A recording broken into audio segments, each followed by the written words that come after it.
So first things first, we're going to get into the weather. The weather has been crazy. Let's take a look at some of the damage it has already caused. More than 10 inches of snow by mid afternoon in Cincinnati. Trucks backed up on Interstate 471 for miles, and up to 18 inches of snow in parts of Kansas. If drivers weren't stuck, they were sliding. These scenes captured by a storm chaser near Wichita on Interstate 135 in Park City, Kansas. Trucks, cars, tractor trailers hitting that icy overpass and losing control.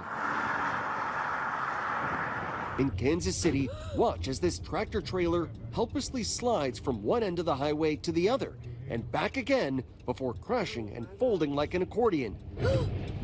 South of St. Louis, tree branches caked in ice, cracking, falling, and shattering to pieces. At least 4 dead so far on ice and snow-covered roads in the Midwest. In downtown Indianapolis, Sean White helping a stranger get back on the road. I was just getting gas. I could tell that she wasn't able to get through the parking lot.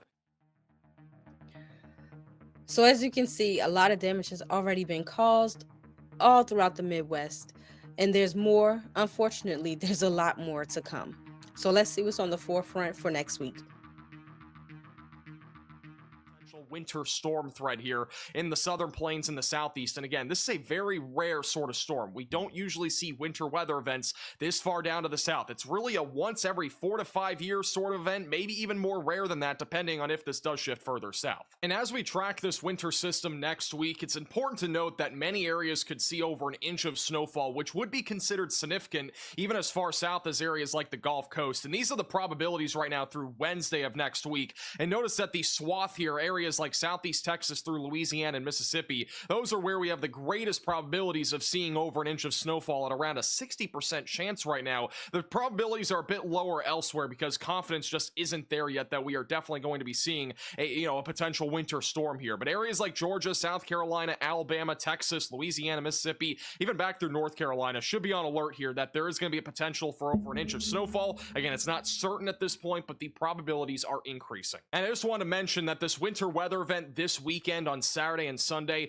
overall a few inches of snow is expected in the northeast, but what will likely be more significant is what we're looking at as we go into Sunday with a little offshore disturbance that'll try to form just off the coast of New England. If that does form, I think a more significant area of snow will be possible in southern New England, back through even like Boston, for example, with a widespread 4 to 8 inches of snow, and a few locations could be over 8 inches of snow. If we do indeed see that winter weather event take place on Sunday, it is still a little uncertain, but confidence is growing, so definitely be ready for that if you're back over in southern New England. And before that winter weather event happens next week, we are expecting some of the coldest weather in years for much of the United States, especially east of the Rocky Mountains. And this will all begin Saturday into Sunday, where a strong cold front will move up and down the East Coast and back towards the Gulf Coast, with the coldest of that weather being in the northern plains in the Midwest, and some areas could be as much as 50 degrees below average as we go into Saturday and as well as into Sunday morning. And then eventually as we go into Monday into Tuesday, this cold air just continues to expand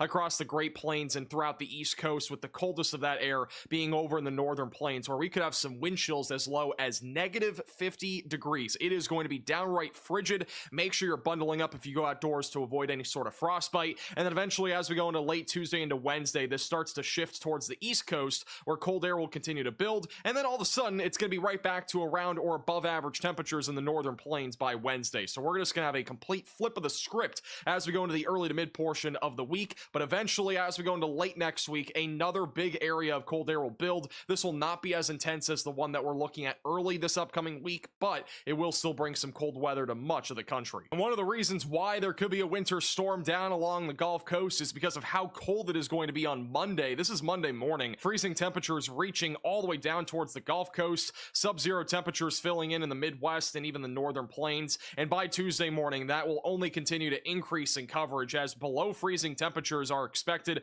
for almost the entire country. But one area that's going to be, again, downright frigid is the northern plains, including Minnesota, where many areas will be as low as negative 25 degrees for an actual temperature. With wind, it'll feel as low as 50 degrees below. So not only has the weather been a particularly challenging situation on the roads,